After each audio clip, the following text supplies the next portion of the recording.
Ill will. Ill will or hatred is one of the three poisons in Buddhism. Greed, anger, ignorance. This is one of the three fires which burn in the mind, until allowed to die for fueling. Anger manifests itself in a very crude manner, destroying the practitioner in a most effective way.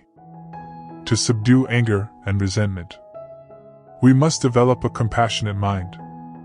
According to Buddhist psychology, the mental factor of aversion is always linked to the experience of pain.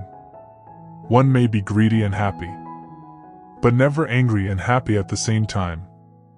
Anyone who cultures hatred, anger, malice, nurses revenge, or keeps alive a grudge is bound to experience much suffering, for he has laid hold of a very potent source of it. Those who exercise their hatred on others, as in killing, torturing or maiming, may expect birth in a state, compared in the scriptural simile, to a pit full of glowing situations, where they will experience feelings which are exclusively painful, sharp, severe. Only in such an environment will they be able to experience all the misery which they, by their own cruelty to others, have brought upon themselves. The Buddha taught, bandits who steal merits are of no comparison to hatred and anger, because when hatred and anger arise, inevitable innumerable karma will be created. Immediately thereafter, hundreds and thousands of obstructions will appear, masking the proper teachings of enlightenment, burying and dimming the Buddha nature. Therefore, a thought of hatred and anger had just barely risen. 10,000s of karmic doors will open immediately. It is to say, with just one thought of hatred, one must endure all such obstructions and obstacles. In the Dharmapada Sutra, the Buddha taught, one should give up anger, one should abandon pride, one should overcome all fetters. No suffering befall him who calls nothing his own. He who controls his anger, which arises as a rolling chariot, he is a true charioteer. Other people are only holding the rein. Conquer anger by love. Conquer evil by good. Conquer stingy by giving. Conquer the liar by truth. One should guard against the bodily anger or physical action, and should control the body. One should give up evil conduct of the body. One should be of good bodily conduct. One should guard against the anger of the tongue. One should control the tongue. One should give up evil conduct in speech. One should be of good conduct in speech. One should guard against the anger of the mind. One should control the mind. One should give up evil conduct of the mind. One should practice virtue with the mind. To subdue lust, anger, and ignorance. The karma of greed, anger, and delusion manifest themselves in many forms, which are impossible to describe fully. According to Most Venerable Thich Thien Tam, in the Pure Land Buddhism in theory and practice, there are 4 basic ways to subdue them, depending on the circumstances. The practitioner can use either one of these 4 methods to counteract the karma of greed, anger, and delusion. The first method is suppressing afflictions with the mind. There are only 2 points of divergence between the deluded and the enlightened. Buddhas and Bodhisattvas. Purity is Buddhahood. Defilement is the state of sentient beings. Because the Buddhas are in accord with the pure mind, they are enlightened, fully endowed with spiritual powers and wisdom. Because sentient beings are attached to worldly dusts, they are deluded and revolve in the cycle of birth and death. To practice Pure Land is to go deep into the Buddha recitation samadhi, awakening to the original mind, and attaining Buddhahood.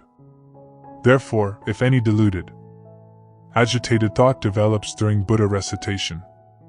It should be severed immediately, allowing us to return to the state of the pure mind. This is the method of counteracting afflictions with the mind. The second method is suppressing afflictions with noumenon, when deluded thoughts arise, which cannot be suppressed with the mind. We should move to the second stage and visualize principles. For example, whenever the affliction of greed develops, we should visualize the principles of impurity, suffering, impermanence, and no self.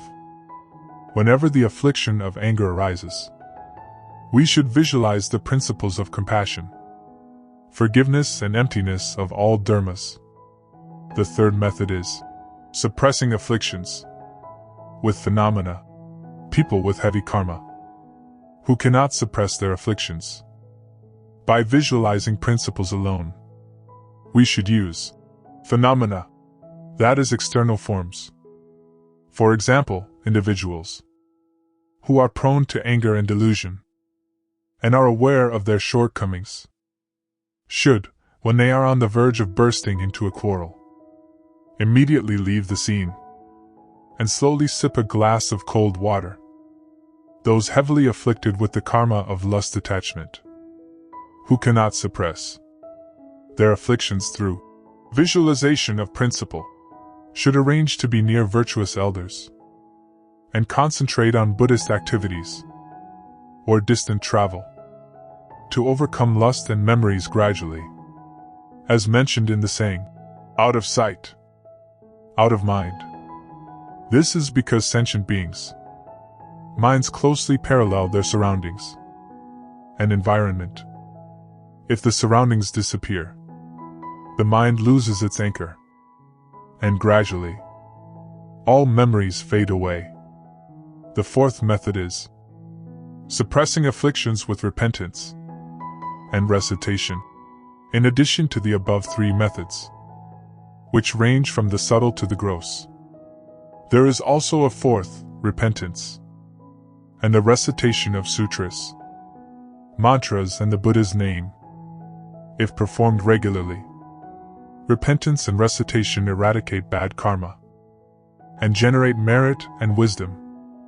For this reason, many cultivators in times past, before receiving the precepts or embarking upon some great dharma work, such as building a temple or translating a sutra, would vow to recite the great compassion mantra tens of thousands of times, or to recite the entire larger Prajnaparamita Sutra, the longest sutra in the Buddha canon. In the past, during lay retreats, if a practitioner had heavy karmic obstructions and could not recite the Buddha's name with a pure mind or clearly visualize Amitabha Buddha, the presiding Dharma master would usually advise him to follow the practice of bowing repentance with incense. This method consists of lighting a long incense stick and respectfully bowing in repentance, while uttering the Buddha's name, until the stick is burned out. There are cases of individuals with heavy karma who would spend the entire 7 or 21 days retreat doing nothing but bowing with incense. Wrong views. According to Buddhism, perverted wrong views are views that do not accept the law of cause and effect, not consistent with the Dharma, one of the 5 heterodox opinions and 10 evils. This view arises from a misconception of the real characteristic of existence. There were at least 62 heretical views of the externalist or non-Buddhist views. In the Buddha's time, Buddhism emphasizes on theory of causation. Understanding the theory of causation means to solve most of the question of the causes of sufferings and afflictions. Not understanding or refuse of understanding of the theory of causation means a kind of wrong view in Buddhism. According to the Buddha, sentient beings suffer from sufferings and afflictions because of desires, aversions, and delusion, and the causes of these harmful actions are not only from ignorance, but also from wrong views. Wrong views also means holding to the view of total annihilation, or the view that death ends life, or world extinction and the end of causation, in contrast with the view that body and soul are eternal, both views being heterodox. The philosophic doctrine that denies a substantial reality to the phenomenal universe. Wrong views according to Hinayana Buddhism. Wrong view is the acausality view, which states that there is no cause or condition for the defilement and purification of beings, that beings are defiled and purified by chance or necessity. The inefficacy of action view, which claims that deeds have no efficacy in producing results, and thus invalidates moral distinctions. A nihilism, which denies the survival of the personality in any form after death, thus negating the moral significance of deed. Also, according to the Hinayana Buddhism, there are another 10 kinds of wrong views. There is no such virtue in generosity. This means that there is no good effect in giving alms. There is no such virtue as liberal almsgiving. There is no such virtue as offering gifts to guests. This means there is no effect in such charitable actions. There is neither fruit nor result of good or evil deeds. There is no such belief as this world. There is no such belief as a world beyond. Those born here do not accept a past existence, and those living here do not accept future life. There is no mother. There is no father. There is no effect in anything done to them. There are no beings that died and are reborn. There are no righteous and well-disciplined recluses and Brahmins who, having realized by their own superintellect this world and the world beyond, make known the same. Buddhas and Arahants. According to Bhikkhu Bodhi and Abhidhamma, there are 3 kinds of wrong views. Nihilism, Nithikadithi, which denies the survival of the personality in any form after death, thus negating the moral significance of deeds. The causality view, Ahatukadithi, which states that there is no cause or condition for the defilement and purification of beings, that beings are defiled and purified by chance, fate, or necessity.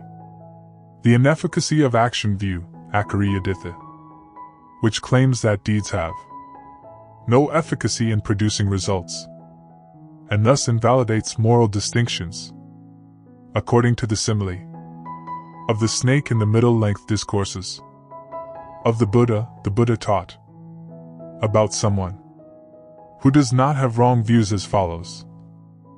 Hear Bhikkhus, someone who hears the Tathagata, or a disciple of the Tathagata teaching the Dharma, for the elimination of all standpoints, decisions, obsessions, adherences, and underlying tendencies, for the stilling of all formations, for the relinquishing of all attachments, for the destruction of craving, for dispassion, for cessation, for nirvana.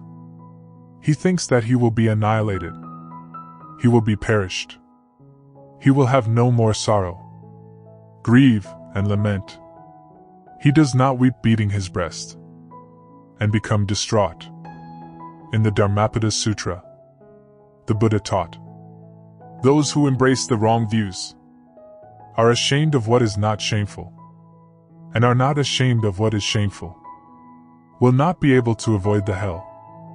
Those who fear when they should not fear, and don't fear in the fearsome, embrace these false views, will not be able to avoid the hell.